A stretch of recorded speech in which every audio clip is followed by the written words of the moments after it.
Namaste. Welcome. I would like to welcome you all for today's webinar.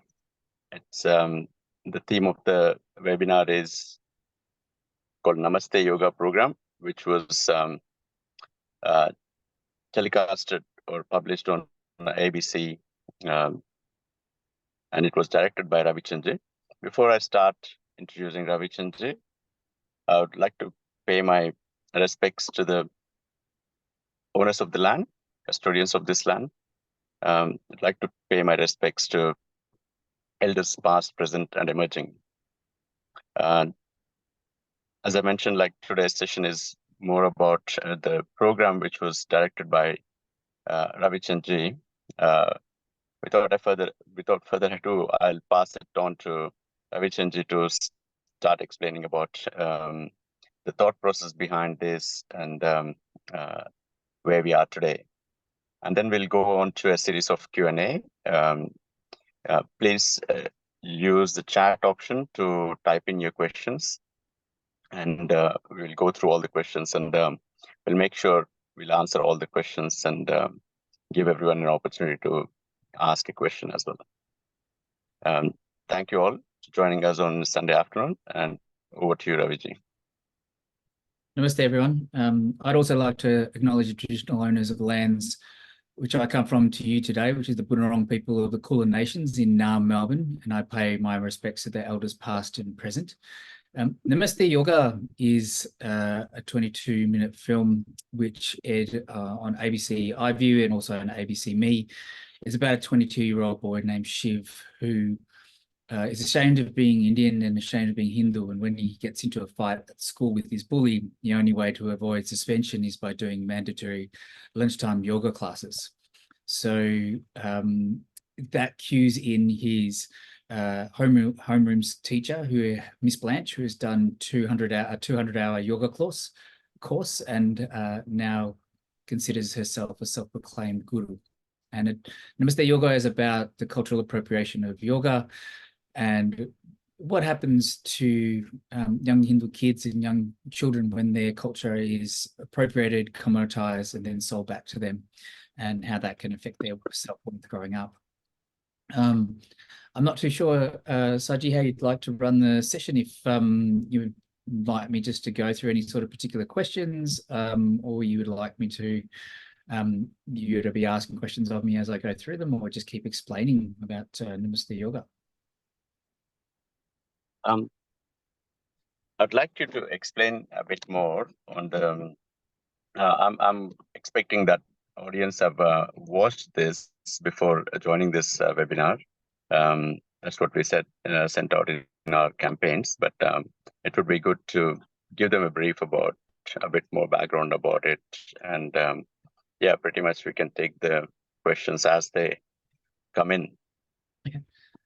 So Namaste Yoga, the way that it came about was there was an initiative by Screen Australia and by ABC that was a national initiative for filmmakers to put in proposals to tell a short film about their community and a perspective about their life from their community. And I was one of the lucky 4 that got chosen around the country. They were part of a project called the Kaleidoscope Project. So they were fully funded by ABC as a broadcaster and by Screen Australia as well. The entire process of Namaste Yoga took some time because we actually were doing it in the middle of COVID as well. So there are about 4 shoot dates that got moved. We took that time to develop it even further with the actors and also with a lot of the storyline development as well.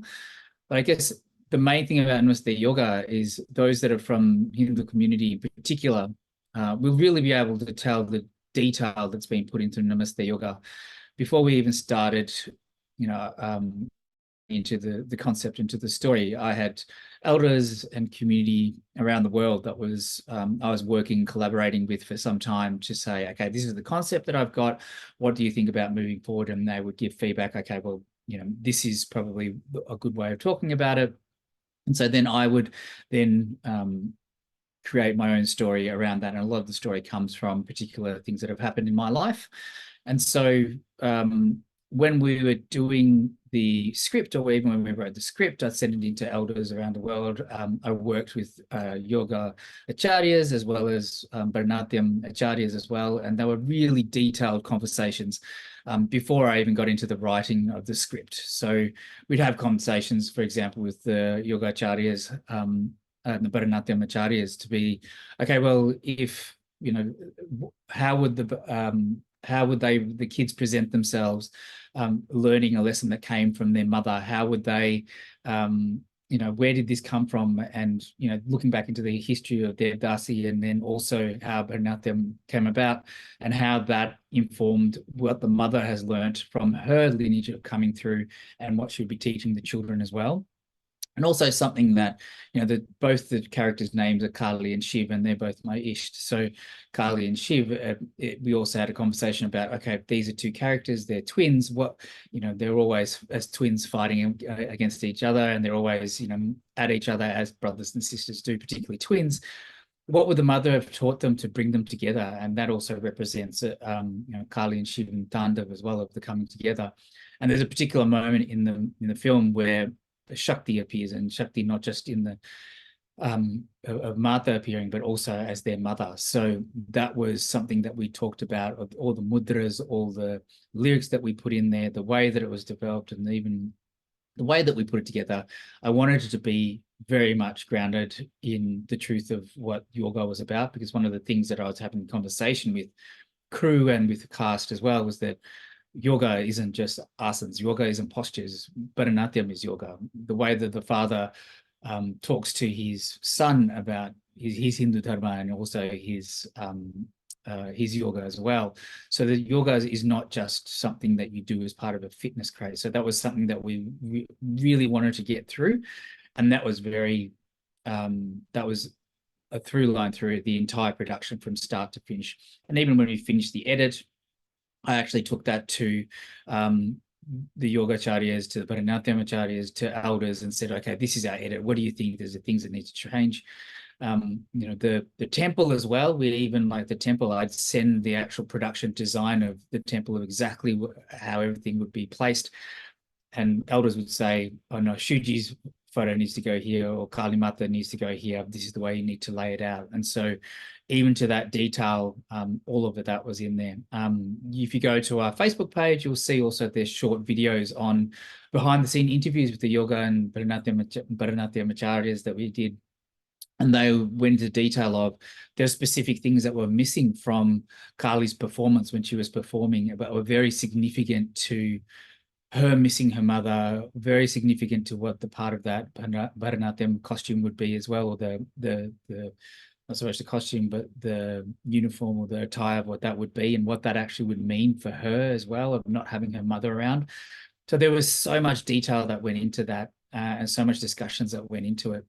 And lastly, also, when you look at Namaste Yoga, one of the overarching things with it was also just the story itself of the way it unfolds and the way that it looks, and even the soundtrack of the way that it sounds.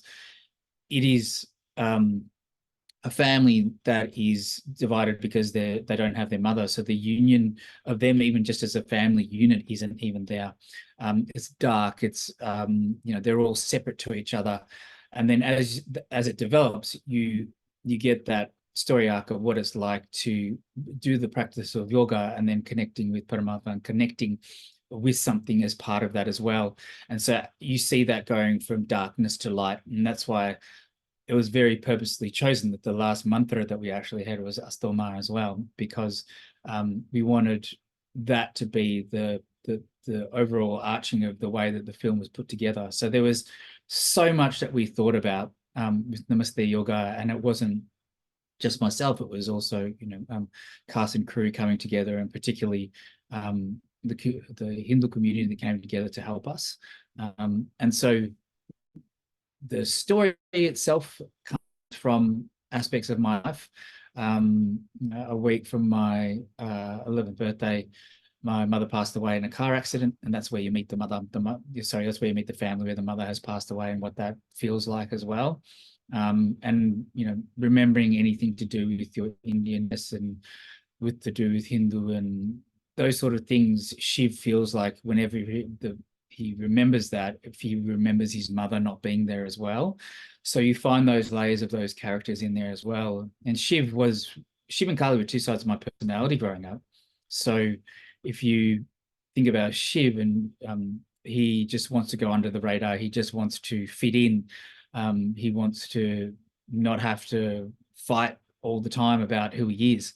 Whereas Kali is so fierce, and she will fight at any given moment. She'll fight for her brother, but at the end of that, she becomes extremely exhausted. And that's what happened to me. I came to Australia in 1982, and at that time there was very few Indians, let alone people of color. Like there was almost nobody. Like I was one of maybe two in a primary school of like 500. And so the racism I got through primary school through to high school was quite severe, particularly when my mother wanted me to go to private school before she passed away, and I went into a private school, and there was so much racism that I copped there, and a lot of that was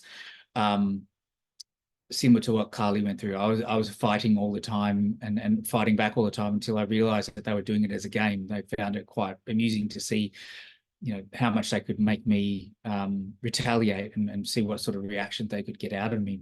So those characters, you see that in there. I also had a number of times, my dad remarried afterwards, and my stepmother was deeply dharmic, and she helped our family quite a lot. Our house became a Hindu temple, and I found out that my father's side of the family had always been Hindu, and being Hindu, their karma and their dharma towards being Hindu was always there for generations back, as most of us are. But dating back, like we came into Fiji as Girmitya from India. So, even dating, trying to find it back that far back into India is difficult for us because of Fijian Indians, and a number of other Girmit were brought into particular colonies to be slaves by the British.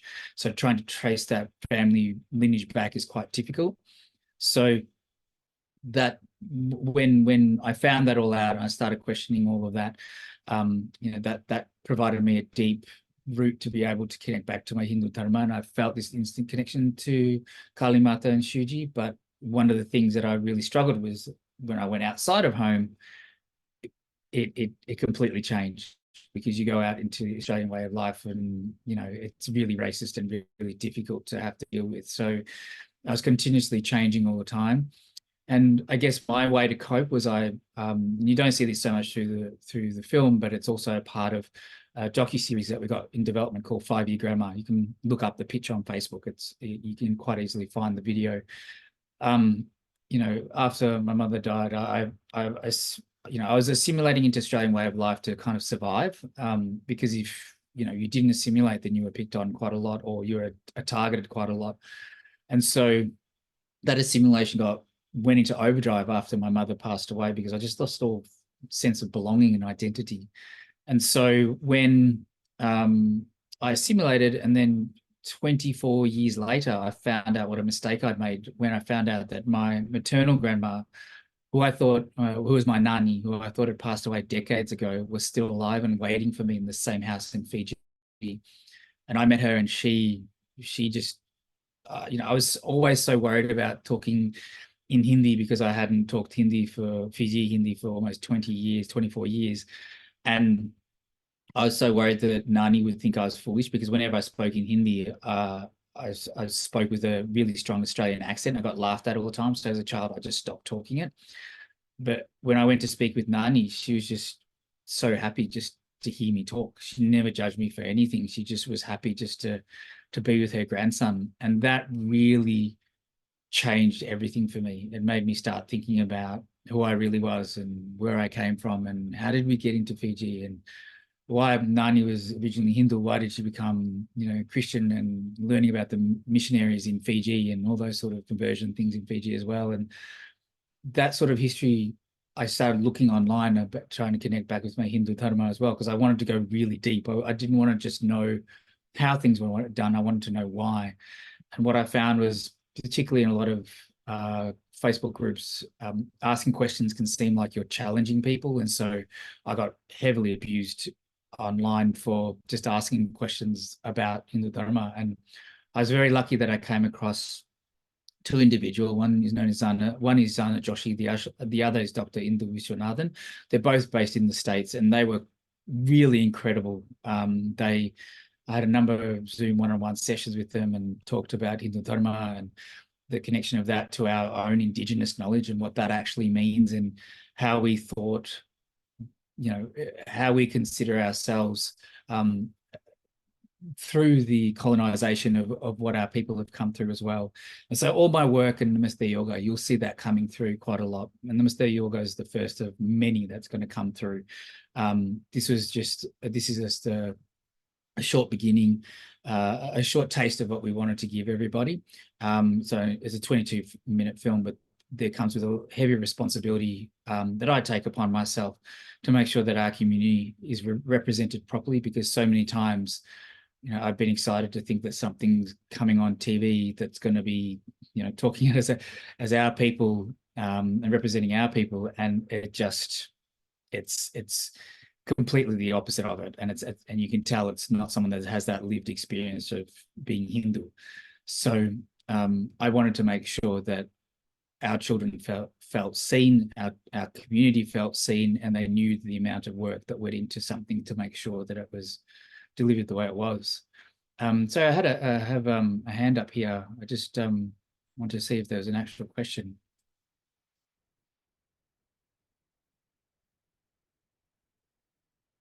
Oh, no. Saji, was there any sort of questions that came through that you would like me to talk to as well?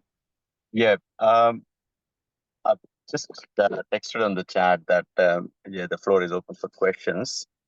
I have a question to start with, or I would encourage others to go in the path of asking questions. You said in the making of this movie, you also had a psychologist being consulted. I know I haven't seen anyone joining, but I don't know whether they've joined. Would you be able to give us some information about what was planned, or how was it orchestrated along with the psychologist for this program? Sure. So ABC Kids and ABC Me as a kids channel are really good in the way that they protect children, and the protocols that they put together for TV shows and what you need to do, not just from the content that's actually on the screen, but a lot of the back end of, how do we stop children from being trolled, and what are the protocols that we have in place. And so one of the things that came up was, because there's a scene that is bullying, and there's concepts in there that are quite complex. It is in a language that children can understand, but they are complex sort of issues. And the broadcaster was like, oh, it would be great if we had a child psychologist to be on board, or maybe the idea was flagged of a child psychologist. And I was very adamant that I said this in, I guess the most polite way, is that I didn't want that child psychologist to be somebody that wasn't from the community. I didn't want that particularly that child psychologist, to be somebody that was hadn't had the lived experience of having to be Hindu and face, what it was like to have brown skin as well, and be tormented for that in Australia. And so I did a search around of looking for a child psychologist, and we came across a lovely child psychologist who was, like me, born in Fiji, of Indian heritage, and was Hindu as well. And her name's Anushka, and her practice is called YouMeet, and I can certainly send out her details as well. And so we brought her on board from the beginning of when we started. I sent her the script and had a discussion with her about if there are any problematic sort of things that we need to keep an eye on for the children. And then we also had protocols with ABC that not only to manage, some of the things that were actually in the script for the children, if they were triggered, if they were going through any bullying, but also when we put the show on air, like if it was put on air and these children were bullied in their school for acting as these characters, what was in process to protect those children? And we had the process that the show would be maybe removed, or we'd pause it for a while just to make sure that the children are okay and they'd be able to talk to the child psychologist. We also made sure that we had guidelines around meetings with ABC about online protocols and how not to tag children and all those sort of things, so that nothing can filter back to their personal sort of details as well, and how we approach that. And also, even when they get older, as when they're in high school and it airs again, like if they get bullied at that time, what are the protocols? They will still have that? They've got that direct contact with that child psychologist to have that that conversation with them, and all through rehearsals, that's what we were doing. We had time for them to go talk to the child psychologist and say, is there anything in here that's concerning you? Is there anything in here that you don't understand? And funnily enough, like the generation of kids, I mean, both those kids that play Kali and Shiv are 10 years old at the time when we shot this. They have come up in a very different generation to what we came up, or what I came up in my age group. So there's a line in there where Kali calls her brother a coconut, and he says she's a curry, and they couldn't understand that. They were just like, why am I calling him a coconut? Why he doesn't look like a coconut? What does that mean? And so we had to get them to understand and have that discussion about race and why that comes up. And we did that with the child psychologist and with the kids as well. And so that process is always there. We did do an interview with the child psychologist, which I'm working on to get out as well, which was a wonderful conversation about one of the things that we found when Namaste Yoga, particularly in Australia, aired, was that there were a lot of children that were very quiet after they'd watched it. And some of those children were ones that had been triggered by something like this that had happened to them a while ago, or it was happening to them. And the parents would be like, has anything happened like that with you? Or, what do you think of that? And it would be the first time ever they'd actually open up and talk about it, because they felt in a safe environment. Some children didn't want to talk about it, and you've just got to give them their space to be able to come back to that later. But the child psychologist also gave tips and on how to approach that sort of situation if your child is, going through something like that as well, which was really invaluable. So that was the whole idea of why we had that child psychologist, and she did a wonderful job. And I have to give credit to the children, and they were extraordinarily mature for 10 years old. I was never that mature when I was 10 years old. Even the two children that the one that plays Stacy as Carly's best friend, and one that plays Toby, which is the bully, they are the sweetest kids you've ever met. Stacy is so quiet and softly spoken. Toby is really quite fun, and Toby and the boy that played Shiv, our lead character Emil, they actually became really good friends when we weren't filming, and all the kids were sad to see each other go because they were so used to hanging around and having fun together. But I worked quite strong with them to make sure that they brought that out in their characters. And then we had the child psychologist there that, okay, some people might not be able to realize that these are children acting, that these children aren't actually like that because they did such a good job. And so we had to have that child psychologist there for them as well. And so that was part of the process too. Yeah. Thank you. Thanks, Raviji. I think Gopinathji has raised his hand. Gopinathji, please unmute yourself and speak. Thank you. Thank you, Sai. Raviji, thank you so much for the nice introduction, and really appreciate for the kind of thing that you have brought up. And my question is about when you have brought about this entire thing about the racism and all the differences that you were seeing, and as part of your research and the movie that you produced. So when you took it back to ABC and said, okay, this was a racist experience that we all have had, how was ABC's response? Did they really accept it, or did you get any resistance from them? No, there is nothing like that here, or what? And the next question is, I have one more. So after the movie has been aired, did you have any measures or any measurement done? And did you get any feedback from someone saying, oh, even I felt this one? And maybe did you?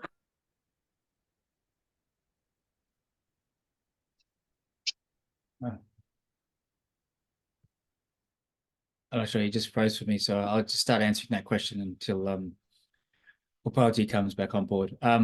So to answer the question about ABC, happen to find any that kind of a situation in life? Oh, sorry, you just cut out on the last bit. So can you just repeat that last bit of that question? Sorry, my last bit was, after the movie was aired, did you get anyone contacting you or ABC or saying that, okay, no, even I had this experience in my childhood or in my workplace or when I went out to a sports bar. So I had some experience, right? So did people reach out to you, and then and any action items identified out of how this issue can be addressed? Great question.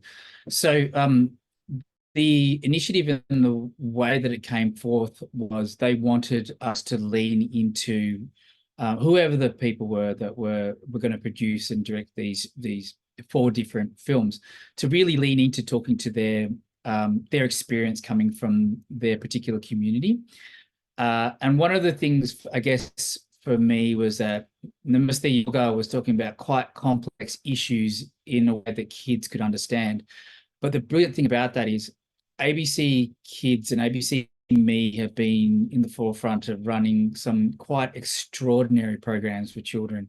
There's one that's called First Day, which I could use as my template for Namaste Yoga to say all those sort of things, because First Day is a children's, it's actually a TV series that actually went on to win an Emmy about a girl who is in grade 6 who's transgender and making the transition into her first day into high school wearing a female uniform and what that encompasses for her.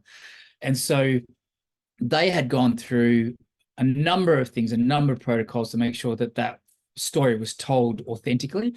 And so when I came to them and I said, this is how we want to tell a story and this is all the complications in it, they were very supportive of that. And one of the things that was really quite wonderful, and I've got to give credit to our executive producer, Amanda, she was quite extraordinary. She's one of those rare people in the screen industry that just is so supportive of all these things. And also Genevieve from Screen Australia, who I was working with at the time as well. One of the things was that no one comes with knowledge of knowing that what they're doing is wrong, because the system of appropriation and racism and of the way colonialism works is that that structure is built into our everyday life. So those that aren't from the community don't understand how severely appropriated these things are, how damaging these things can be. And so what I did is, even before we entered the writer's room, I developed a document to say, this is what yoga is. This is where yoga comes from. This is why it's important.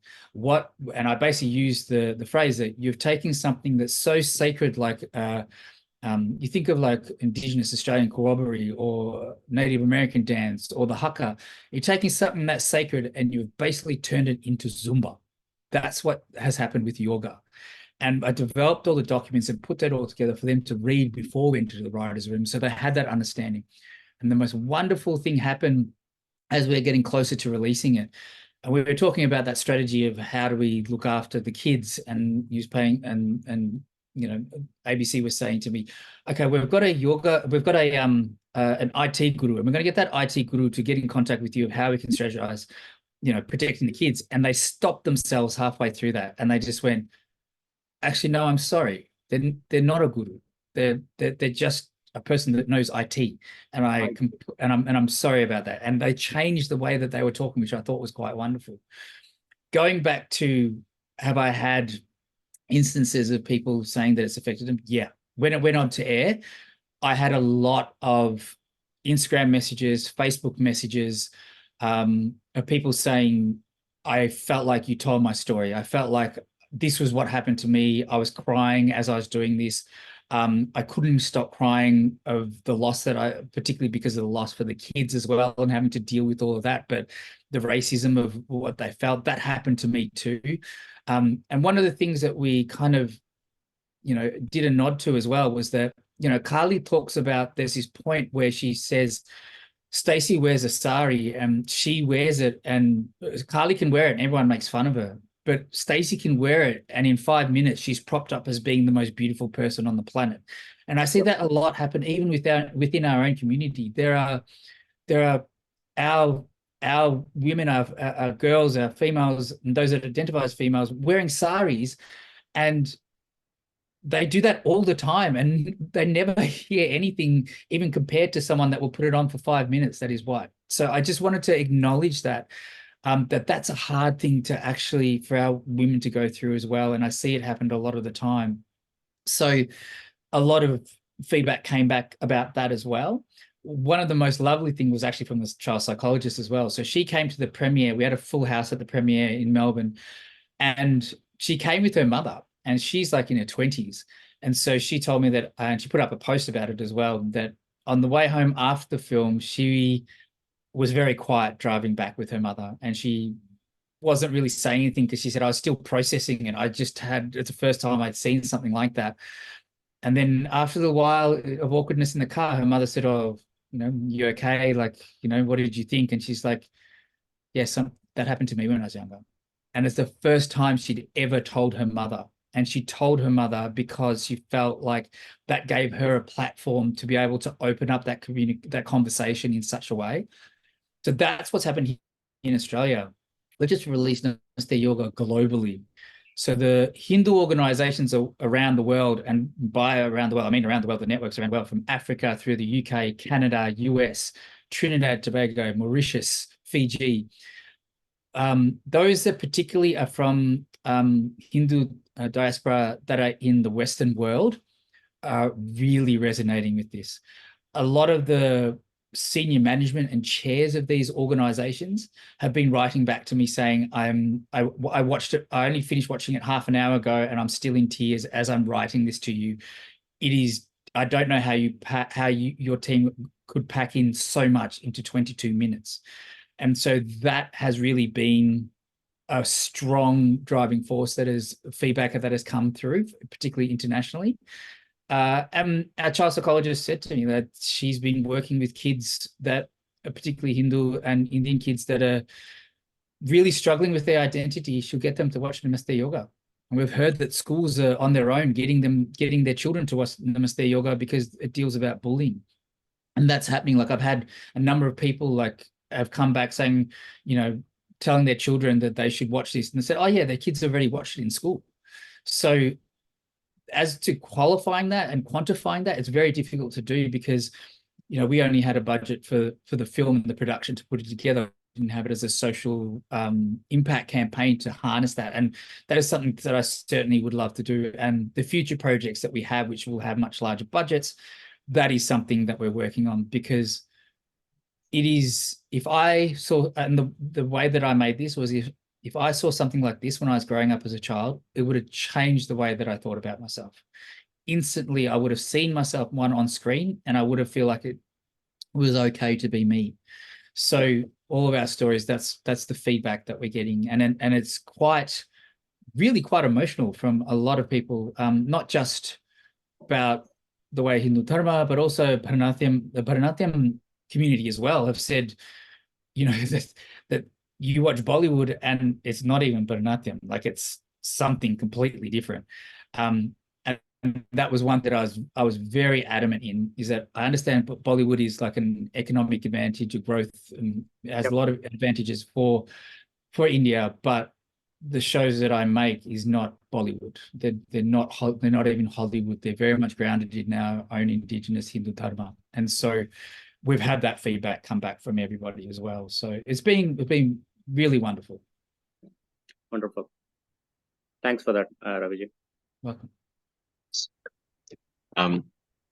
Next question, I have it from Surinder Jainji. We both are joining from the same device, so I'm passing it on to Surinder Jain. Namaste, Ravi Chandji. I think we have exchanged communications over email about Namaste Yoga earlier. First of all, I must congratulate you. It's not an easy feat to get your documentary on ABC, and on top of that, to get it funded by them. Very well done. And I hope many children in our community, they are inspired by you. Message that a documentary or a movie brings is a very different media than, say, social media or news, etc. The point that you have emphasized in the film is that going to yoga class was, I'll use the words, a safe space for a child who was being bullied otherwise.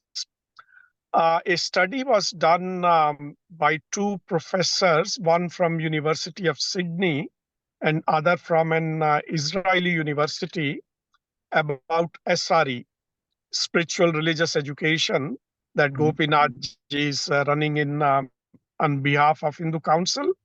And they had come to the same conclusion that SRE is a safe place for children, especially those who are being bullied for being what they are.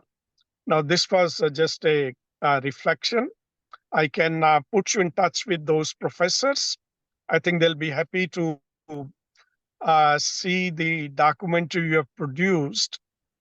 My question to you really is, what is your plan going forward? There are two issues that are facing Hindu community. One is a non-issue that our opponents are trying to make an issue out of it. That is caste discrimination. They want to beat the dead horse, hoping that it will come alive. And the second issue we are facing is the bias in media, especially ABC and SBS, pertaining to what happened at Ram Janam Bhoomi. And I was wondering if you're planning to produce anything on these. And if you are, Hindu Council would support you all the way. Yeah, thank you for your question. Yeah, I certainly would like to meet with those professors that you're talking about. Just to talk briefly on the teaching of yoga as well. One of the things that we had a scenario about in the script, which we actually removed, which we were talking about yoga, being, I guess, the kids would go back and they'd, instead of learning and Gopal, doing yoga in the house and talking to Shiv in their home temple about it, in their puja room about it, was that he would come into the school and then talk to the school about it.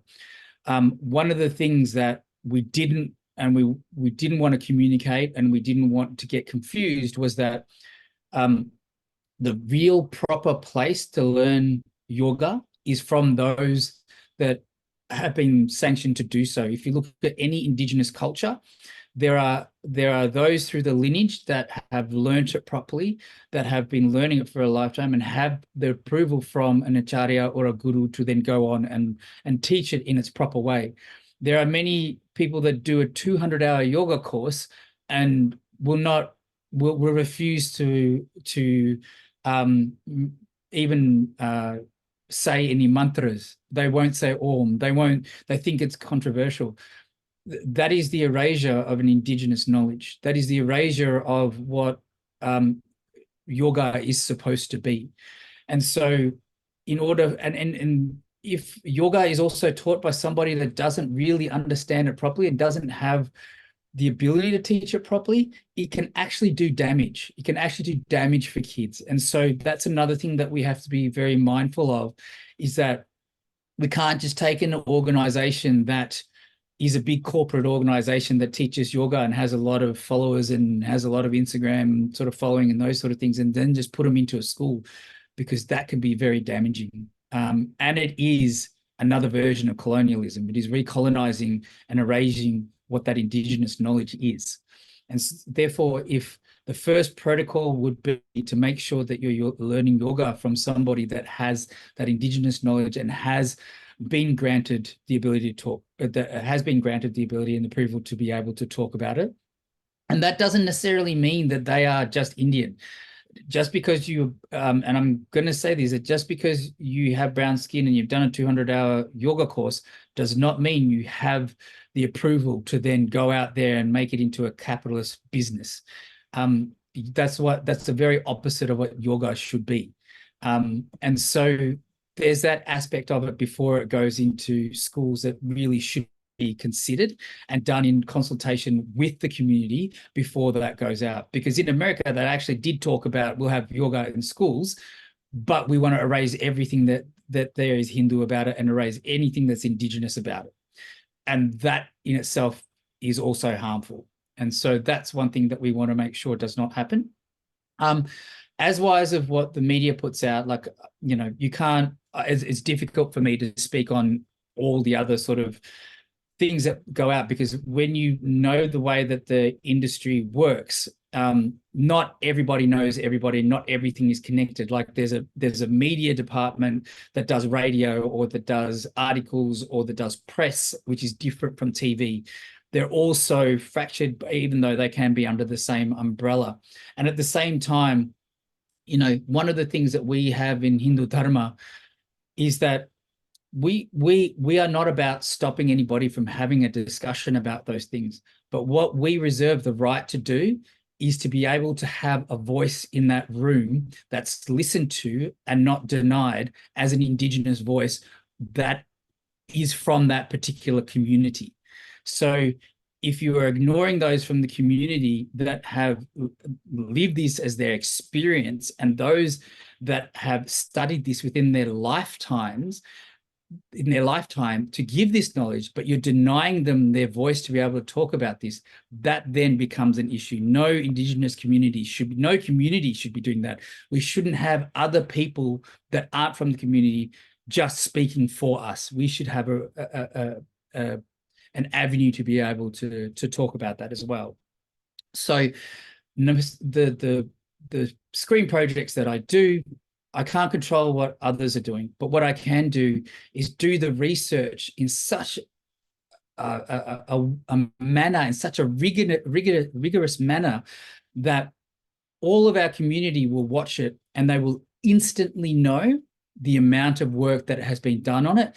And there is a difference between, and this is a problem that a lot of the media can fall into, there's a difference between having a lived experience and researching it and knowing it from a lens that isn't colonized, a lens that isn't Western.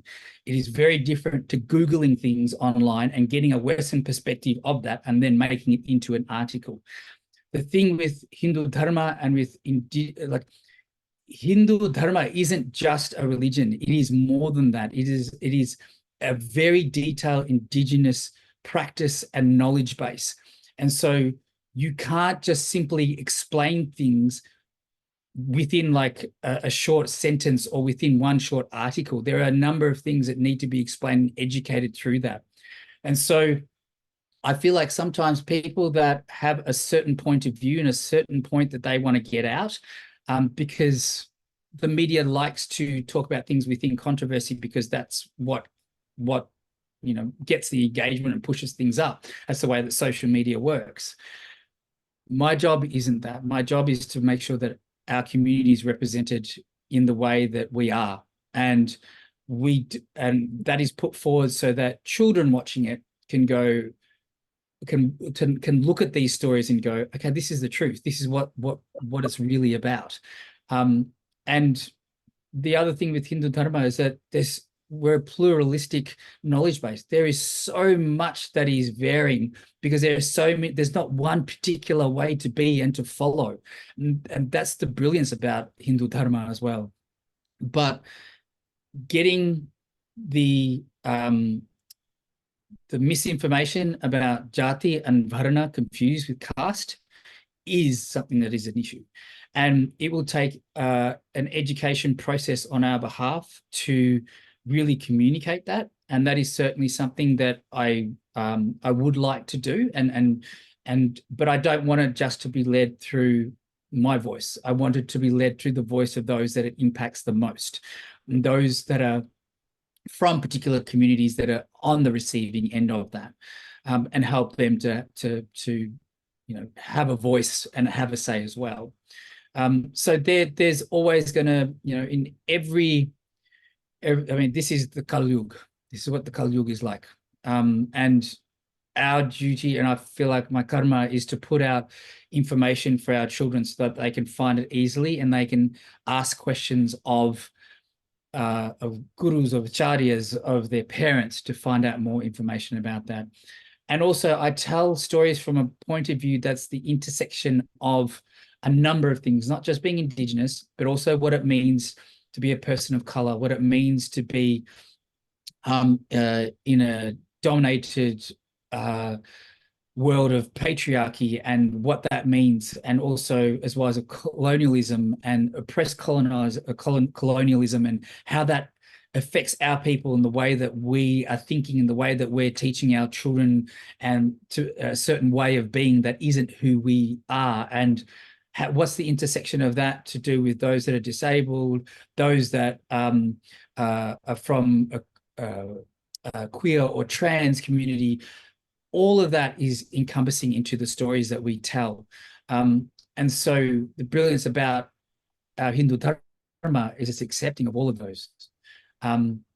So I want to be able to share that more so, particularly to our children, because they're the ones on the receiving end that don't have a voice, that are hearing all these things about how bad Hindu Dharma is, but there's nowhere they can go. Like there's a, in every generation that happens, there's a generational gap between the way that they learn and the way that they're receiving it and the way they're told that information. So we're trying to put together something that our children, our youth, even current generations can chip away at maybe the oppressed way that they have been thinking, and realize the way that they have been thinking maybe isn't true Hindu Dharma. Maybe it is a colonized sense of being that they've always had and have not realized.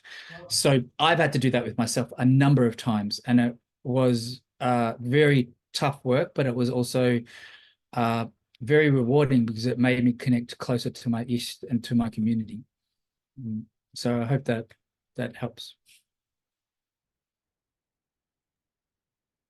Thank you, Ravi Chand. We have a couple of questions. I think Pallavi had a question. Pallavi, can you please unmute yourself and ask the question?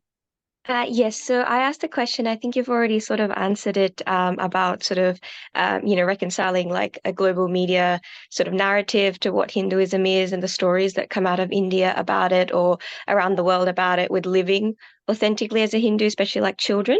So I think you sort of touched on that, but just extending on that, what could we learn from, for example, Australian Indigenous communities? Like they're sort of, always consulted when anything is being written about issues that may concern them, or stories or traditions. How can we sort of work on that, through, maybe sort of requiring media to have some sort of policy in place that they do consult, different communities about traditions or stories that are being written about us? What's any learnings we can take? Thank you. Great question. So Namaste Yoga is part of an overall ecosystem of what we're trying to develop. And that's the reason why I've directly contacted a number of Hindu organizations and networks around the world, not just within Australia.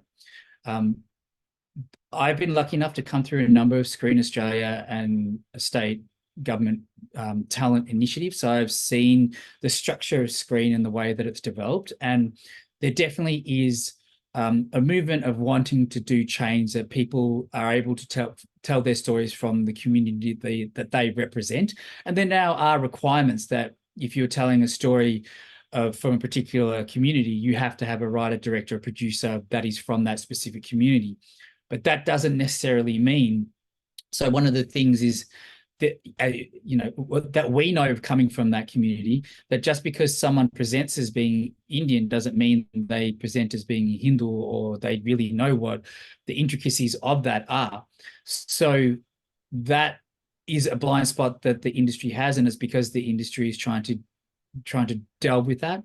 So what I've been very vocal in doing is looking at the way that the structure of Screen is created, to then work on a way that we can tell our stories in a way that Indigenous Australia has been able to do. And they are a fantastic example of really a lot of hard work and a lot of sacrifice on behalf of the Indigenous community, and their commonalities and similarities with our Hindu Dharma, our rituals, our pujas, why we think of ancestors, cosmos, all those sort of things is quite extraordinary and very similar, and I have great reverence for that, because I would always watch that growing up, and I felt like I always was in awe of Indigenous Australians and how proud they were of being Indigenous Australian. I'm growing up here in Australia, I started learning to play Australian rules football, and here in Melbourne, it's really big. So my favourite player was Nicky Winmar, who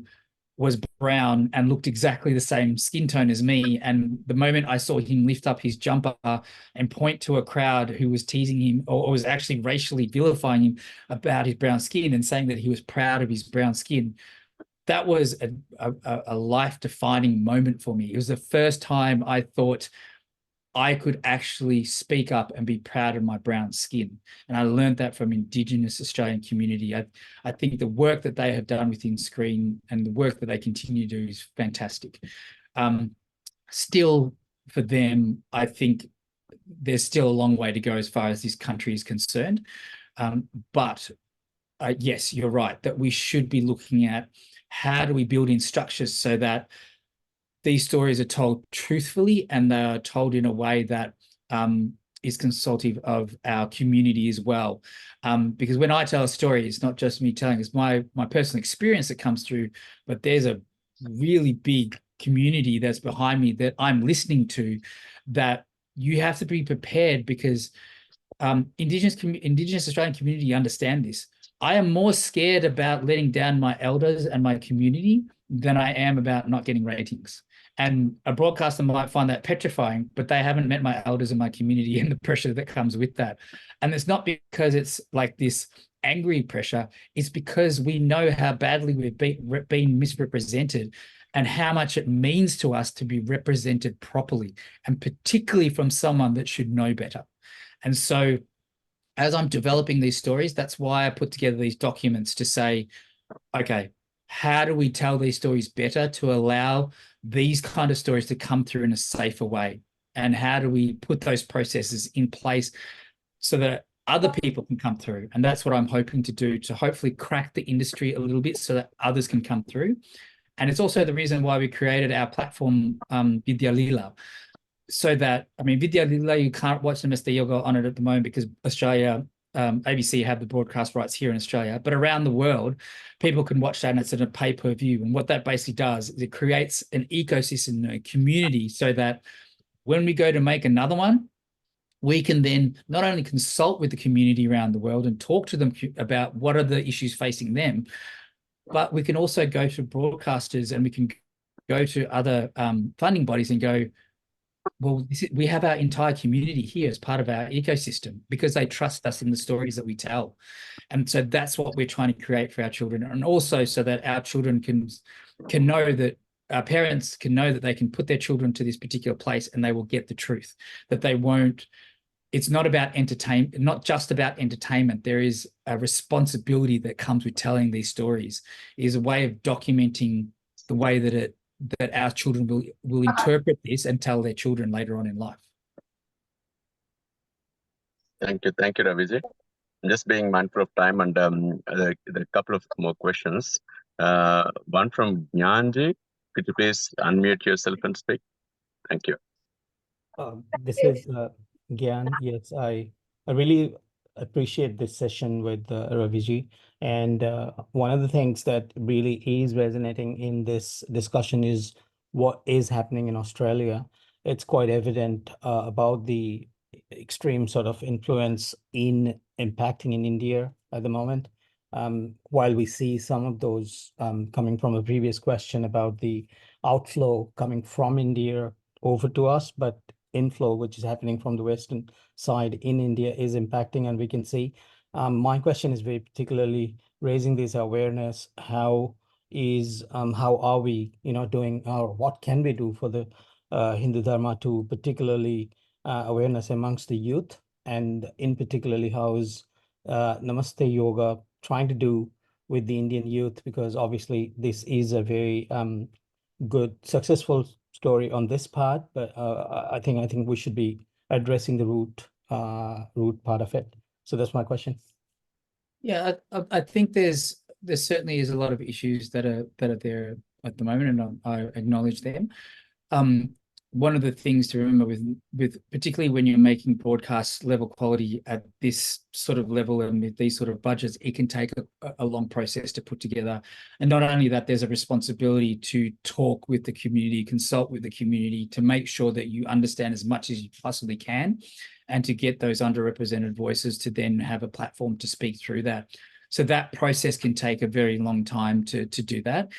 It also requires Hindu organizations which the Hindu Council of Australia is doing, and other Hindu organizations around the world are doing, to speak up and to be quite vigilant with that as well.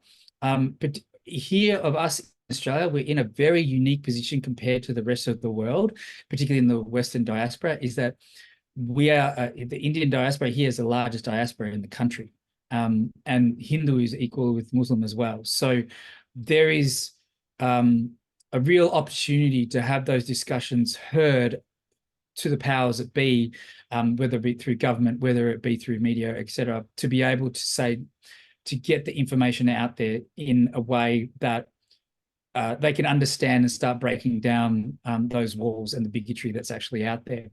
But one of the things that we need to also, I guess, acknowledge is that the Hindu community itself need to also be able to stand up, so and be able to support those things when they do come out as well. So not just with Namaste Yoga, but if there's other things that come out that you can clearly see that will be quite impactful and are the truth, is to share them online, is to get that out there, because people don't know, and people outside of our community won't know unless you share that information. A lot of the times I see the only time where things are shared is when it's really, and justifiably, when anger is really rife and you want to get out there and make some noise. But it's also the times when our kids feel proud about something, when we're proud of something as well as what kids have been with Namaste Yoga. You got to remember that, in the adult sphere of the world is when everything is happening and children don't understand, is a little bit distant from them. When they have that one thing to be proud of and proud of themselves, that's what they take with them to carry on through school. Our children are on the receiving end. Our youth are on the receiving end are a lot of this, and a lot of times don't have the knowledge and the ability to talk back or voice their opinions in the way that us as adults can as well. So we have to be mindful of that too. So what I'm trying to do is, the first and foremost, I'm working on our community being proud of who they are, and our children and our youth being proud of who they are, and breaking down the misnomers and the misinformation of what there is about Hindu Dharma as well. But that won't be done in just one particular film or documentary. It will be done through a number of them, and it will be done within an ecosystem of a number of Hindu organizations and a number of the Hindu community speaking up and supporting each other. It tends to be, if you look at the psychology of it, it tends to be a dynamic of those that have been oppressed quite a lot, is that they tend not to speak up very much when things do very well. It takes a lot for them to speak up. And that's what can sometimes be our downfall as well. So we just got to be mindful of that as well. But I think our Hindu community here in Australia, it's wonderful to see, back when I was in 1982 to where it is now. Like, it is quite extraordinary. I wouldn't even be having this discussion with you about how do we make a change? How do we get the truth out there? 1982 is just like, they think this is what we are and there's nothing we can do about it. So it will take time. It may not happen within our entire generation, but that doesn't mean, like, the way I think of this is my karma, this is my dharma, and I'll continue to do this until the day that I die as a sewa to my people, regardless of how much it moves the needle. I'll be a tiny blip in all of this, but if I can crack the pathways a little bit for other children to come through and do greater things, that's good as well. Thank you, Abhijit. I think one last question from Abhijit ji, and can I request Abhijit ji to do the closing remarks and do the vote of thanks as well? Thank you.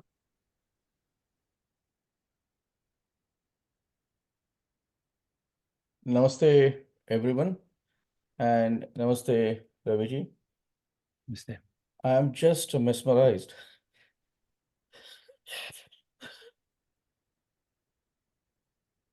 I just can't express that a person like you have so much of passion, but just not only the passion, you have actually turned your dreams or what is lacking in the community or what the Hindu Dharma has been lacking for several hundreds years into reality. Hindu Dharma is so vast and we are so much still, in spite of being outside Bharat, submissive to our own ignorance and the knowledge that we want to gain. We still continue to not really speak out or speak up, including the parents, let alone the children be. Namaste Yoga is something that has not only inspired or is not going to inspire only a certain age group of the Hindu diaspora in Australia or even across the globe, I would add and say that, but it can actually cater to the specified age group when it comes to children, when it comes to young parents, when it comes to middle-aged parents, when it comes to even adults. It is so disappointing to say that the young kids who are being born and brought up here in our Hindu culture in the family, when go and ask some of the basic questions to the seniors, they are not able to reply. So Hindu Council of Australia and similar such organizations are doing these efforts at these different age levels. But the way actually, you have expressed it so beautifully that somebody raising up his his t-shirt and saying that I'm so proud that I'm a brown skin. If these kind of things are depicted through a film, it is going to impact so much, and that is what is actually required currently, as the things are changing so rapidly in the universal realms. Having said this, I would definitely like to talk to you off the record and with Hindu Council of Australia as to how we can actually, get together, understand. Because see, the thing is, it's not only creating the positive stories about Hindu Dharma. Definitely, that is a must, which includes the questions that so many families are facing when the children come home and ask the questions. But other than that, there is a dire need to actually counter what the misinformation is being spread. Let it be any subject, whether it's a Prabhu Ramachandra or whether it's a progress about India, whether it is about rising India, whether it is global acceptance of Sanatan Dharma, you name it, and there are areas where we can actually come up with some kind of such kind of a very very visible and very eloquent type of presentations. So I was just fascinated to see how passionate you are in developing these things.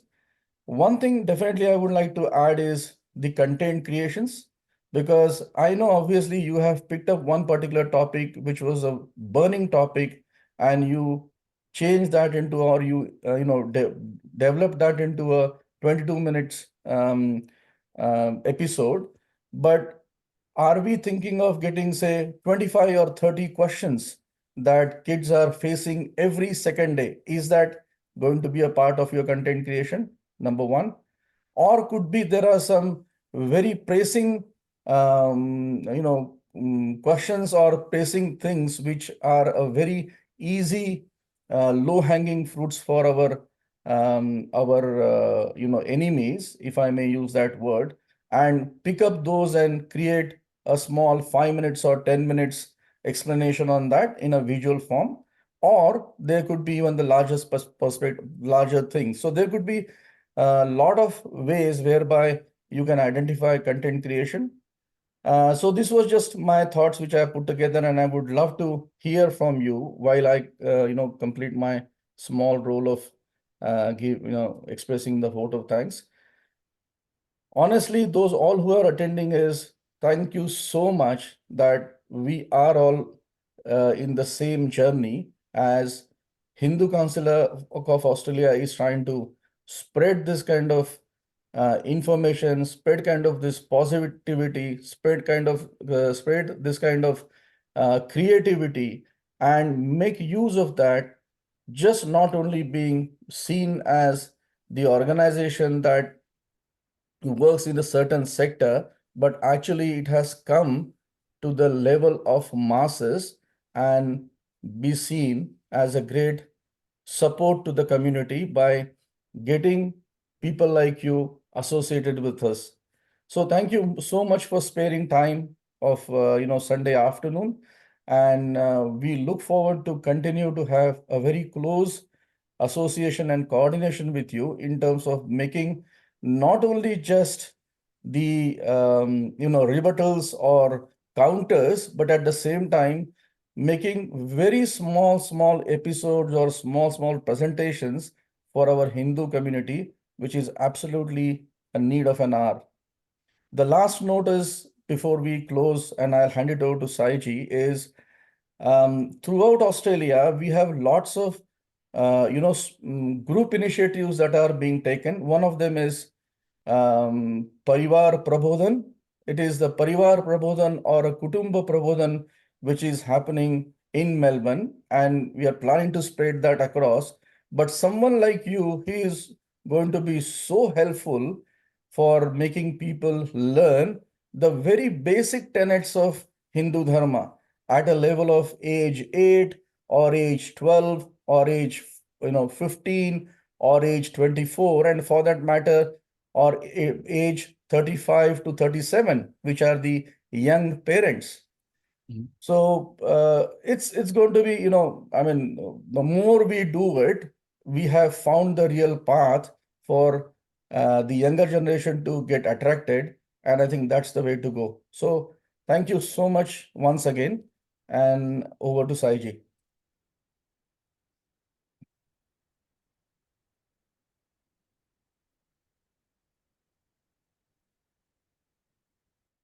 Saji, were you there? Yes, I am. Thank you. I just wanted to, before we close, I just wanted to say thank you, Abhijit, for that wonderful words. And I could really, it's quite obvious your emotion through that as well. So thank you so much for connecting with it in such a way. The good news is, because I have been merging producer director for almost 15 years now, I've been writing a lot. So I have a feature film, I have a TV series, I have a web series, I have a number of short films as well that I have already written and have developed as well. And part of the process, so the reason why this opened up to be able to do this is the 5-year grandma pitch video that I put up on Facebook. I put it up and it went viral online. It's had well over 500,000 views. It's been shared well over 1,700 times with well over 6,000 likes. With those stats, I'm able to then go to funding bodies. I'm then able to go to broadcasters, to international distributors and go, there's a market audience here for something that is really interesting and they want to know about. But without that, there is nothing to take to them. So that comes from the community. If you see, and that's what comes back to, if you see, just sharing or liking things that we put out there. I'm not even asking to even donate or anything like that. I know people, it's hard times as well. I know people struggle too. So even just liking or sharing at the very minimum, each and every single little one makes a major difference into the conversation that I can then have with further funding bodies to then create more work like this. Because work like this, it doesn't come cheap and it doesn't come overnight. It is a really long, hard slog. And so 15 years of this, I'd only been paid a total of maybe like 6 months. And that's because it's my Hindu Dharma. This is what I do for our community. I don't want to die without doing this for our community. So, and for my son and for our children. So the support in that end makes a world of difference. One share, one like, one other person watching it makes the difference when it all comes together. And we are such a large diaspora and community here that we can certainly make a change. And I'm working with organizations and community around the world to harness all of us globally together to be able to do this. So that's the takeaway is, yes, there is more coming. It is the funding and the structures that we need to get through to do it in this way, to get it out in such a mass level. But I'm working on that and will continue to work on that as Sewa for our people, for my Isht. And as far as I see it is that all this work, it doesn't belong to me anyway. It belongs to Shuji, it belongs to Kalimata, it belongs to our people. And that's why I'm so much about producing it, because when you produce it, you own those stories. When we own those stories, we can pass them on to our children and to our future generations. It's one thing to get funding and then have a completely white company own the rights to that story. It defeats the purpose of us passing this on to our children. So that's what we're working on creating, and we can't do that without the community and support from the community. So pranam to you all, and thank you for your support. Absolutely. Absolutely. Couldn't agree more. I mean, you're doing such a unique work of not just creating the information or bringing knowledge, but creating that kind of pride to stand up, which has been missing over decades. Thank you so much.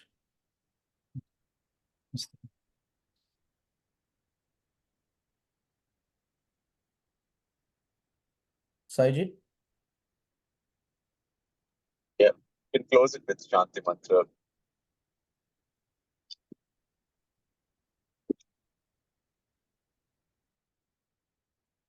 Saidi, was there anything you wanted to add or to close off? I'm wary of time for people as well. Yeah, I was just suggesting Abhijit to close it with the Shanti Mantra. Oh, sure. Thank you. Yeah.